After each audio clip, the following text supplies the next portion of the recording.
What do magic and illusion have in common with game design? Keep watching to find out.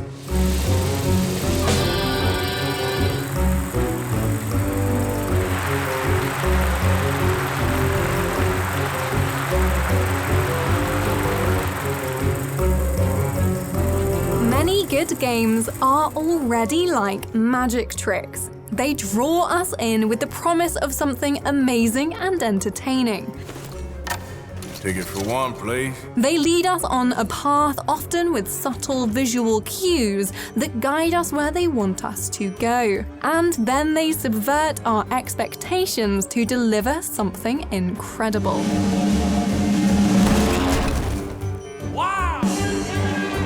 In this video, we'll look closely at the tricks developers borrow from magic and why they work so well. And we'll be sharing advice from real magicians and psychologists on other things games can borrow from the art of illusion, including multiple endings to making the audience think that something has gone horribly wrong. And if you're new to the channel, why not subscribe and ring the bell? You are feeling very subscribey. Aren't you, my child? Subscribey. Okay, it's your choice. Let's get on with the video. Presenting 7 reasons game designers should study magic. Let's start somewhere sensible by establishing the rules. Before a magic trick can amaze us with something unexpected, they have to show us what's normal. And to understand how this can apply to games, we're going to look at a University of York study by Kumari, Detterding and Kun called Why Game Designers Should Study Magic.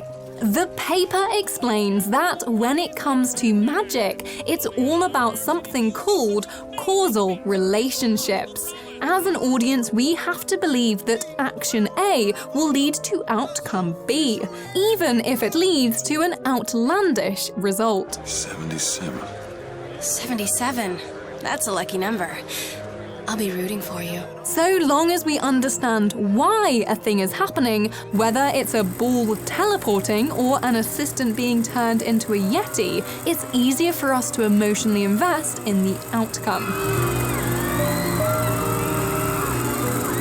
A great example from the paper is Katamari Damacy. We understand that as we roll around, we'll collect items and get bigger. It shouldn't make sense, but it does. We accept the game's magical reality in the same way we do with a stage illusion. Another application from the study is tutorials. Causal relationships that are in line with our established beliefs are easier to swallow, and therefore the more outlandish or unusual the skills in a game are, the more explicit the tutorials need to be. A game would never need to spend this long teaching us how to crouch to go under a table, for instance, because we already understand it. But the left-field, perspective-bending puzzles from a game like Superliminal, for example, need to be properly explained and repeated for us to accept and understand them. We might get stuck on the puzzles, but it's less frustrating when we understand how the game world works.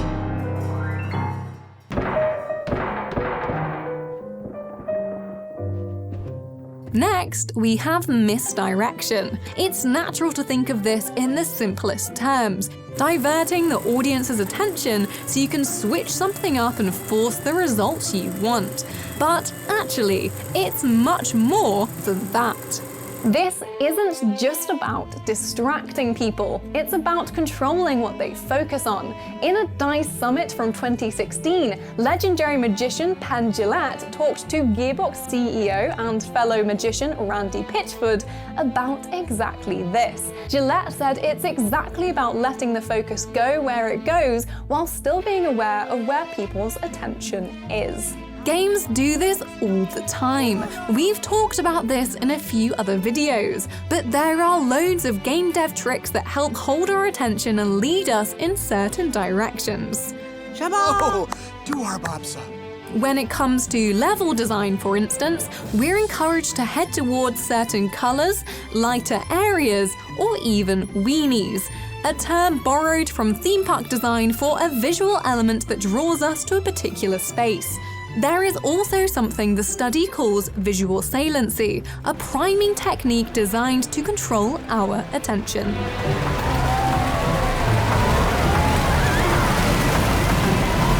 Once game developers know where our attention is, they can play with what we perceive and remember in order to help us proceed through a game, just as magicians direct and follow our attention. Games need to be aware of what information we're getting and when. Think about the games you've played. How many times did you know exactly what you needed that new Batman gadget for? Or where to go in a Metroidvania? It might not seem like it, but every time a developer drops a hint about what you need to do next, it's misdirection. One of the things that magic excels at is a sense of theatre. Ladies and gentlemen, for our first act this evening, something fresh, something new in London town. That feeling of a theme, building on it, then stepping beyond what the University of York study calls causal expectations. To do this, magicians need to think several steps ahead of their audience, both to maintain the illusion and get more analytical members of the audience engaged. And this is something games can do too. A big part of this is anticipating what the audience will be thinking, and then directing them towards a certain frame of thought. Once you know what people are thinking, you can violate the rules you've established to create tension or surprise. Horror games are often great at this, and the Resident Evil series is in particular. Wait, don't shoot! Get down!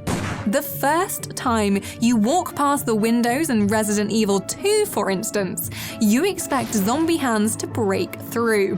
When they don't, game logic tells you it won't happen, which means you're more surprised and horrified when the game violates its own rules later on.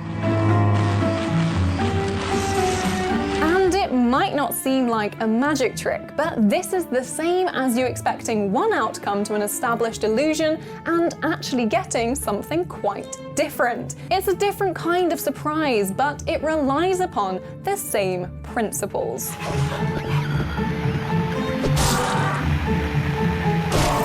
Or maybe not that different, actually. Best leave that box shut. Next, we have freedom of choice, or at least the illusion of it.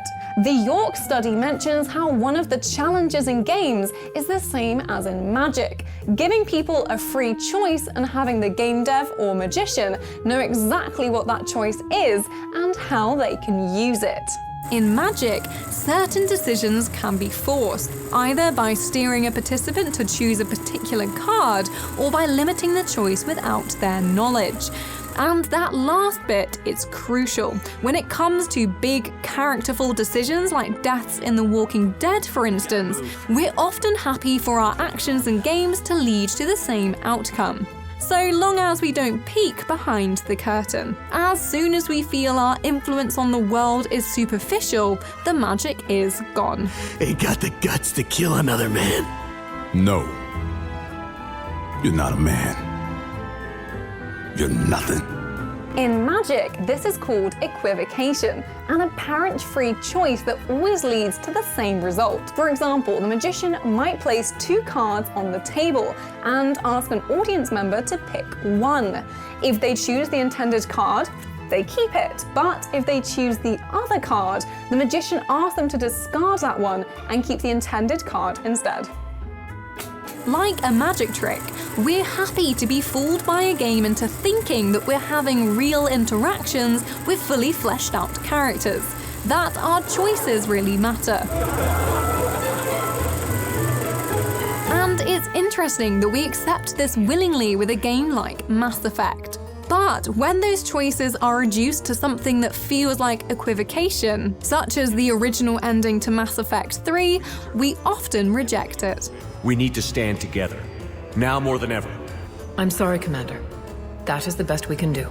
And finally, in the same dice talk we mentioned before, Penn Jillette also talks about multiple outs. This is the idea that when a magician begins a trick, they don't necessarily know what the trick is or how it'll end. I challenge any member of the audience to come forward with their own firearm, and I will yet again display my uncanny skill to catch a bullet in my teeth. Did you hear that? The outcome of the trick will change depending on the choices made by the audience member. The result will still be amazing, but it's not predetermined. Damn! How did he do that? And in many respects, this is like procedural generation, except that games are constantly making these decisions algorithmically. Spelunky, for example, is like an elaborate card trick with traps. And for the grand finale, we have the concept of the magician in trouble. This is something Randy Pitchford specifically mentions in the dice talk with Penn Jillette. As the name suggests, this is the concept of fooling the audience into thinking that something has genuinely gone wrong with a trick in order to elicit a different emotional response, whether it's the magician picking the wrong card or a dangerous escapology illusion that looks like it's gone horribly wrong. Instead of just being amazed or intrigued, you're suddenly worried. Or maybe not. Perhaps some of the reluctance in games to pull tricks like this is because to do so, games often have to break the fourth wall. That's how very me of you. Often making players think something has gone terribly wrong with the game or their system, such as in the glitchy later moments of Metal Gear Solid 2. Turn the game console off right now. What did you say? The mission is a failure. Cut the power right now. There's also a great example in Doki Doki Literature Club once you've completed your first playthrough. A jarring, unexpected twist that alters everything you think you know about the game.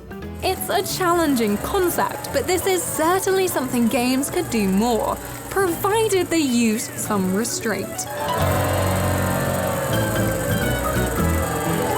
And that's the end of the show. Thank you for watching, and thank you to Madalino the Preposterous and Marvelous Assistant. No, that's definitely not me, for their unique brand of stage magic.